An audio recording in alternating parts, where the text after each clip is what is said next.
Bonjour à tous. Merci beaucoup au comité d'organisation de m'avoir invité à ouvrir cette deuxième journée qui va certainement être aussi bien, voire mieux encore que cette belle journée de mercredi. Alors, mes liens d'intérêt, j'en ai pas avec le sujet. Par contre, le titre, avancer en imagerie, ok. Mais vers où? Alors, est-ce qu'on va suivre la société, c'est-à-dire améliorer les process, automatiser les process pour finalement arriver à un process totalement automatisé? Je ne sais pas. Est-ce qu'on va passer les femmes directement au mammotron ou bien carrément au scanner du sein avec un radiologue dématérialisé, connecté, voire sans radiologue, et ça c'est Isabelle Thomasin qui vous parlera de l'intelligence artificielle juste après, ou peut-être pas du tout finalement, il y aura peut-être plus d'imagerie, ce sera peut-être beaucoup plus simple, les biopsies liquides, les tests salivaires, le professeur Bidard nous en parlera également après, ça va être très intéressant. Alors peut-être que finalement tout ça c'est faux, c'est peut-être le chien renifleur de Curie qui va faire la différence, ou quelqu'un qui est ici dans la salle, qui se réveille ou qui réfléchit et qui va trouver la lumière. Donc tout ça, évidemment, en 2030, 10 ans, c'est quand même assez long. Alors simplement, essayons de revenir, 30 ans de dépistage, parce que 89-2019, en plus on a la chance, ça a partiellement commencé à Marseille, et aussi dans le Bas-Rhin. Alors je fais cet aparté, parce que Marseille, il y a Brigitte Serradour, la co-organisatrice, et puis le Bas-Rhin, il y a ici dans la salle Béatrice Guérard, qui est la ancienne présidente, mais qui est la secrétaire perpétuelle du conseil d'administration, et à ces deux personnes, je souhaite adresser toute mon affection. Alors, dès 1997, vous voyez, on publiait déjà les premiers résultats du dépistage sur les 5 départements. Alors, 2008, on a commencé à avancer en introduisant la mammographie numérique après une étude américaine multicentrique prospective qui avait montré une équivalence de l'analogique et du numérique. Et puis, il a fallu 10 ans pour que les Anglais publient leur série sur 11 millions de patientes qui montre effectivement que dans la vraie vie, la mammographie numérique a permis un gain en détection de cancer du sein d'à peu près 1 pour 1000, ce qui est loin d'être négligeable. Ils sont passés de 7 à 8 pour 1000. 2019, on continue d'avancer avec un arrêté publié en mars qui a demandé l'arrêt de l'analogique, c'est normal, il en restait quasiment plus, qui a rendu la lecture sur console obligatoire, parce qu'il y a de la mammographie numérique qui se lisait sans console, sur film, et puis qui a obligé, suite à la concertation citoyenne, à remettre un compte-rendu provisoire à la patiente. C'était pas prioritaire, mais ça a été choisi, c'est pas gravissime. Il faut quand même savoir qu'en France, il y a toujours 20% de mammographie qui se réalise sur des plaques au phosphore, alors qu'on sait très bien depuis un grand nombre d'années que la détection de ces techniques numériques est inférieure à celle des mammographes numériques plein champ de façon significative et qu'on est les seuls au monde à faire du dépistage avec les plaques. Alors 2019, il y a beaucoup de choses possiblement en stock.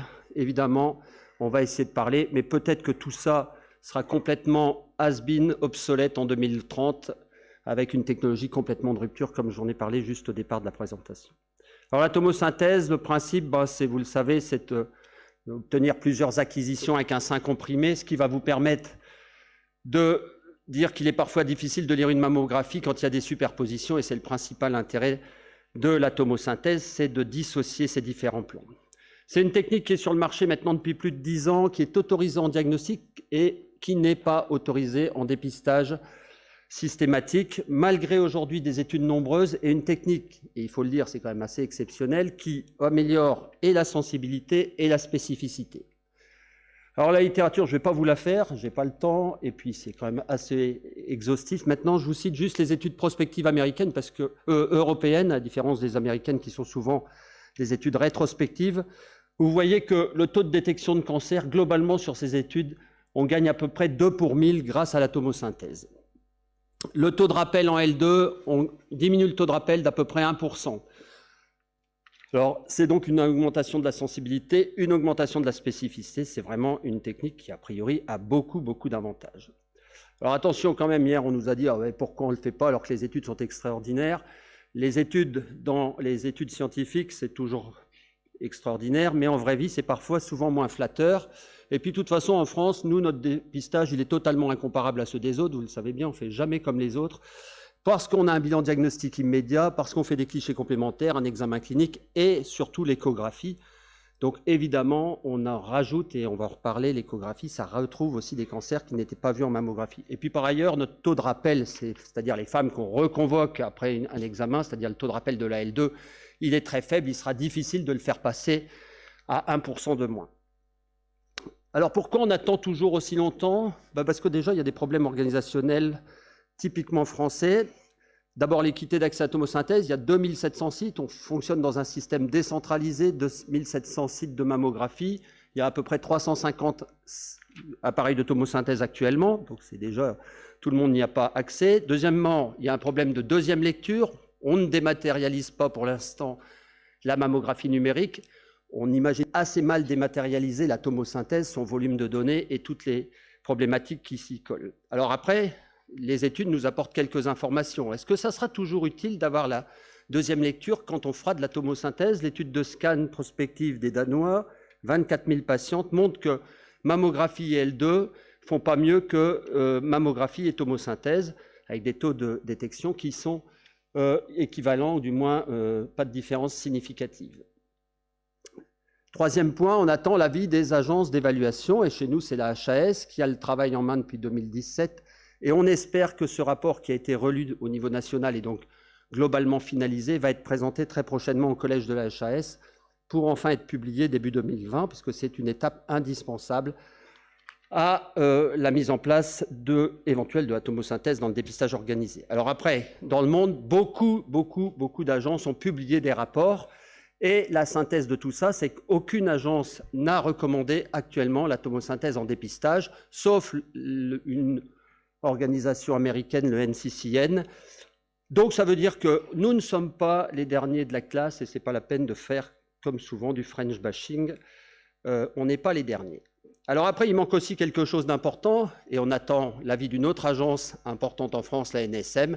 Et là, on attend aussi la présentation de Patrice Head qui va suivre derrière et qui vous l'expliquera beaucoup mieux que moi, mais sans contrôle qualité, il n'est pas imaginable de mettre en place une action de santé publique. Il y a aussi des questions médicales. Cancer d'intervalle sur diagnostic, dose délivrée.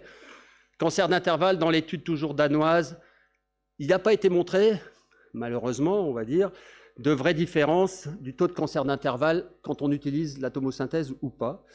Et le taux est toujours à peu près de 2 pour 1000, avec des taux de KI et des caractéristiques de ces cancers d'intervalle similaires dans les deux bras.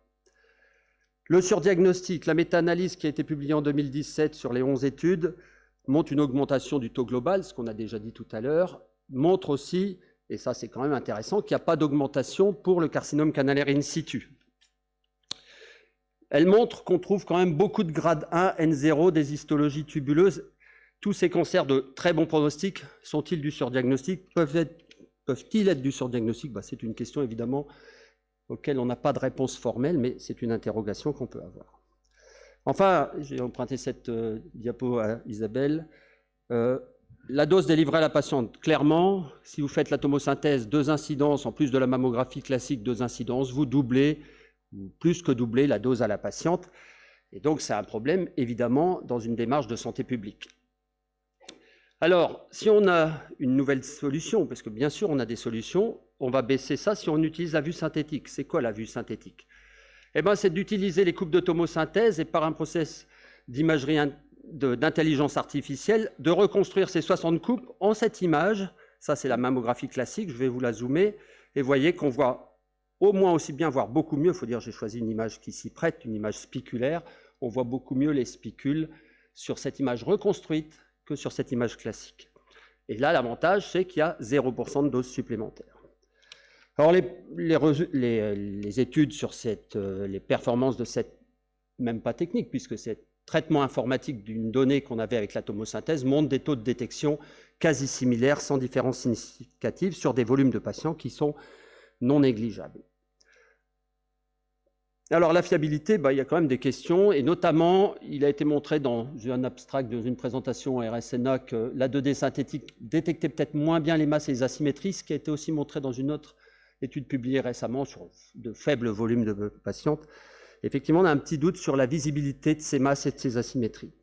Et puis on a un problème, alors excusez-moi pour l'anglicisme ou le barbarisme, le versionning, c'est-à-dire c'est du traitement informatique, et évidemment, les informaticiens de chaque constructeur travaillent pour améliorer, comme le font les informaticiens de Google ou d'Apple, les versions. Et puis vous savez très bien, si vous avez téléchargé la dernière version, que ce n'est pas certain que ça marche mieux que la précédente. Et nous, le problème, c'est qui va tester la nouvelle version.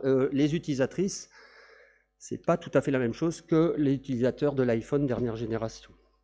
Et ça, c'est un problème pour lequel on n'a pas de solution. Alors, si on part sur l'hypothèse quand même probable que la tomosynthèse, l'imagerie synthétique, a quand même un bel avenir en dépistage, est-ce qu'il y a encore besoin de l'échographie? Oui, l'échographie, ça a été montré dans une étude prospective italienne, ça ramène plus dans les incidences de cancer que la tomosynthèse seule. Et ça a été confirmé dans une autre étude publiée tout récemment par des Américains. Alors en dépistage, la France, c'est une particularité, on l'a souvent moqué. 20% des patients, taux de détection de l'échographie, ça a été montré hier par Madame Quintin dans le forum, c'était très intéressant. Le taux de détection de l'échographie quand la mammographie est normale, c'est 0,2 pour 1000, c'est-à-dire 2 pour 10 000. C'est pas beaucoup pour 1 million de mammographies faites en 2016. Deuxième problématique, c'est les faux positifs. On le sait, l'étude d'Acrine a montré qu'au premier tour, si vous n'avez pas fait d'écho avant, vous avez 15% de faux positifs. Ensuite, ça baisse à 7%, mais ce n'est pas négligeable. On peut améliorer la spécificité de l'échographie en utilisant l'élastographie, le Doppler, en essayant d'affiner nos critères échographiques pour essayer de diminuer ces faux positifs, et c'est ce qu'on fait au quotidien.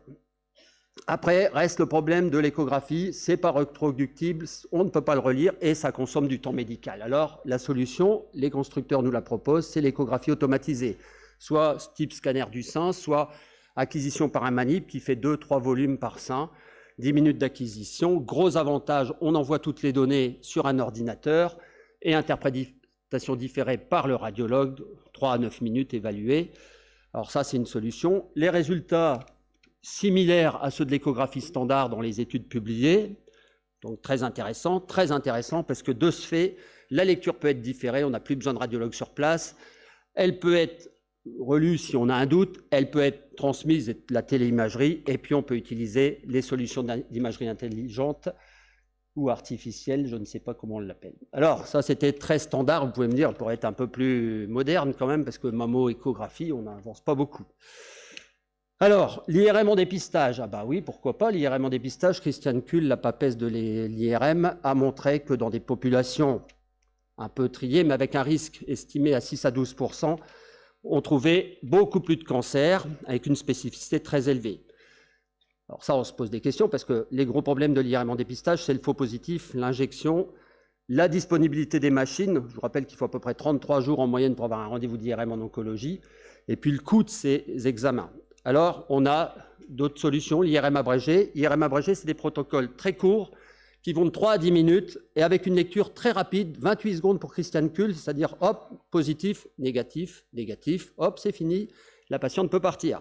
Bon, pour d'autres, ça prend 2 à 6 minutes, c'est un peu plus long, mais c'est quand même très intéressant. Et les performances ne sont pas du tout si mauvaises qu'on pouvait le penser. Vous voyez, avec des taux de détection, des taux de rappel qui sont certes beaucoup plus importants que ce qu'on a actuellement dans le dépistage, mais qui ne sont pas aussi importants que ce qu'on pouvait penser. Les limites, on en reste à l'injection de gadolinium et au taux de faux positifs. Alors, autre technique, l'angiomammographie. Qu'est-ce que c'est? C'est une mammographie, on va injecter de l'iode, un peu un scanner du sein, mais avec la mammo. Ça dure 10 minutes, donc c'est gérable dans une activité quotidienne. On fait une première acquisition basse énergie, c'est comme la mammographie. Une haute énergie, on ne voit rien, on combine. On soustrait, vous voyez une belle image de cancer, et 2 petites lésions additionnelles qui correspondaient à des cancers supplémentaires. Et les performances, spécificité de l'IRM, 0,86, on sait que c'est pas mal. La mammo, on sait ce que c'est, surtout dans les seins denses, avec une sensibilité très faible. Et l'IRM et l'angiomammographie font à peu près pareil, et que ce soit dans les seins graisseux ou dans les seins denses, ce n'est pas de problématique. L'avantage, c'est que ça fait moins de faux positifs. Et ça a été publié dans une étude récente sur des femmes à risque intermédiaire. On voyait seulement 52% de ces femmes qui étaient passées dans cette étude, c'est-à-dire près de 300, n'avaient que des seins denses C ou D, avec une performance de l'angiomammographie très supérieure à la mammographie. Alors attention, parce que dans cette étude, ils ne font pas d'écho. Donc évidemment, on sait bien que la mammographie toute seule dans les seins très denses, ce n'est pas terrible. Gros souci, on a toujours de l'iode. Et on a toujours des rayons, et on irradie toujours 20 à 80% de plus qu'une mammographie. Donc, on a encore une autre solution possible et en développement, c'est l'IRM de diffusion sans injection et sans irradiation. On analyse les mouvements de l'eau, plus il y a de cellules, plus il y a d'eau intracellulaire, et donc on peut avoir cette petite prise de contraste, non, cette petite hypersignal en diffusion, la caractérisation ADC, c'est-à-dire qu'on est capable aussi de donner des chiffres qui auront un cut-off malin, bénin. Bien évidemment, il y a du chevauchement, sinon ce serait trop facile. Une sensibilité dans les études publiées, la seule qui ressemble un peu à une population de dépistage, 93% avec un taux de faux positifs et de faux négatifs tout à fait acceptable. C'est des travaux préliminaires. Alors, si on ne veut pas faire de la mammographie et de l'échographie, on s'adresse à qui, à quelle patiente? Bon, certainement pas à ces femmes qui ont des seins graisseux, dans lesquelles la performance de ce qu'on a actuellement est tout à fait acceptable. Certainement dans les femmes avec des seins CD, avec la densité qui est un facteur de risque. Ok, ça se discute, mais en tout cas, au moins modéré, mais un effet masquant majeur. Donc, pour finir, pour qui on pourrait le proposer? Ça, je n'ai pas vraiment les réponses. Densité mammaire élevée, plus ou moins d'autres facteurs de risque. Vous voyez, dans ces 2 études publiées récemment sur 600-700 patientes, une bien meilleure sensibilité de l'angiomammographie et une spécificité qui, pour la dernière étude, est tout à fait acceptable. Pour le suivi des lésions à haut risque, type B3, pourquoi pas, l'IRM, d'autres gens ont publié là-dessus, avec bien évidemment les limites de l'IRM. Puis pourquoi pas, et surtout, on va en parler tout à l'heure, les génomiques, aussi dans l'étude MyPEPS, on étudie les SNPs, pourquoi pas ce type d'analyse qui nous orienteront vers d'autres techniques. Et on arrive donc dans ce cadre-ci à un dépistage beaucoup plus personnalisé. Donc en conclusion, l'imagerie, oui, on a beaucoup de possibilités, on a un développement de la recherche qui évidemment est important, on a beaucoup de pression de la part des constructeurs et des patientes, et donc on a besoin d'évaluation en vraie vie, et on a aussi besoin, je crois que ça c'est très important pour les radiologues, de rester des médecins radiologues, c'est-à-dire au contact des cliniciens et des patientes. Et je vous remercie. Je vous invite, si vous voulez partager les informations radiologiques plus précises, à nous rejoindre en Corse l'année prochaine avec la CIFEM.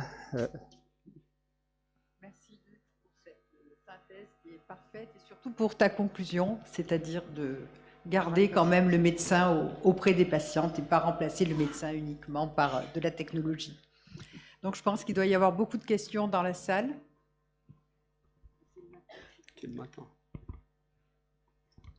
Bon, en attendant que les questions arrivent, oui, donc moi je voudrais te poser une question de chirurgien qui a besoin souvent d'une accessibilité rapide dans son bilan préthérapeutique. À ton avis, dans quelle situation où on a besoin d'une IRM lobulaire, patiente mutée, patiente qui va avoir un bilan préthérapeutique avant une oncoplastie, femme jeune, dans quelle situation on peut remplacer l'IRM par l'angiomammographie qui peut être un peu plus accessible? Alors, remplacer l'IRM par l'angiomammographie, je pense qu'aujourd'hui, on peut dire que dans ce qui a été publié, l'angiomammographie fait à peu près aussi bien en termes de sensibilité, de taux de détection, même si c'est un peu moins bon que l'IRM. En tout cas, elle fait beaucoup moins de faux positifs et elle est beaucoup plus accessible, à condition d'avoir le module angiomammographie, mais ça, ce n'est pas un module très difficile à mettre en place sur son mammographe si on a un mammographe numérique. Après l'IRM, on en revient à ce qu'on veut faire et quel est l'impact thérapeutique. Aujourd'hui, on a un souci quand même. Quel est l'impact de l'IRM sur la survie, sur les récidives et tout ça? On n'a pas vraiment de données fiables sur des populations. C'est en train de venir, mais on n'a quand même pas de données. Le lobulaire, c'est connu. Avant oncoplastie, c'est connu, mais finalement, c'est des questions qui ne sont pas vraiment solutionnées dans la littérature. Il y a des orientations. Ici, je pense qu'on est en train de réécrire les recommandations à l'INCa sur le bilan préthérapeutique. L'analyse de la littérature montre bien qu'on n'a toujours pas des preuves très robustes sur l'intérêt de l'IRM en préthérapeutique dans l'optique, non pas d'avoir un bilan exhaustif immédiat et éventuellement des mastectomies totales peut-être un peu plus importantes ou des chirurgies plus adaptées, puisque ça non plus, ça n'a pas été prouvé. Donc ça, c'est un point de débat, ça dépend sur quel surrogate, sur quel marqueur on se base, si c'est le taux de lésion additionnelle détecté, le taux de chirurgie en berge saine immédiate, ou l'évolution à long terme sur la récidive locale ou la survie globale. Ces 2 points, ça dépend beaucoup aussi des cliniciens, de ce qu'ils veulent savoir. Merci Luc. D'autres questions? C'est juste un commentaire et une remarque. Ne penses-tu pas, comme on parle de stratégie de dépistage, donc on va parler effectivement de la stratification avec le risque, potentiellement la densité, mais est-ce que l'idée qu'on ne devrait pas garder, c'est d'essayer d'avoir un seul examen de dépistage et pas un espèce de millefeuille? C'est-à-dire, on nous parle de la mammo, après l'écho, alors on nous dit, ah ouais, puis en plus, si on fait du Doppler, on fait de l'élasto, alors on ne sait pas ce qu'on cherche, hein, puisque bon, voilà. Et donc, on a le millefeuille régulièrement.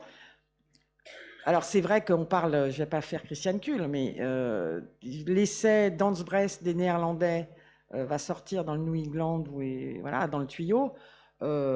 L'IRM, ça, il n'y a pas d'ambiguïté, quoi. Dans descendance, hein, juste, voilà. Oui, bah, Donc, c'est un peu too much, mais là, l'IRM est le seul examen qui améliore la sensibilité et qui diminue ces fameux cancers de l'intervalle. Toutes les autres techniques, on court derrière.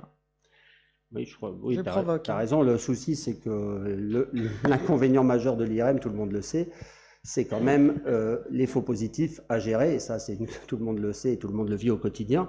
Et puis la deuxième problématique, c'est aussi cette problématique qui, à mon avis, est un peu exagérée, mais de l'injection et des doutes sur les dépôts de gadolinium intracérébraux, même si aujourd'hui, ça reste quand même plutôt des hypothèses qu'autre chose. En même temps, on le voit au quotidien pour les femmes à haut risque qu'on passe en IRM annuel, c'est quand même pas facile à gérer. Et on imagine, si on multiplie le volume par les nombres de femmes syndenses, même si c'est 30% de la patientèle, ça fait quand même énormément de femmes dont il faudra gérer les résultats de l'IRM. Ok, merci beaucoup, Luc.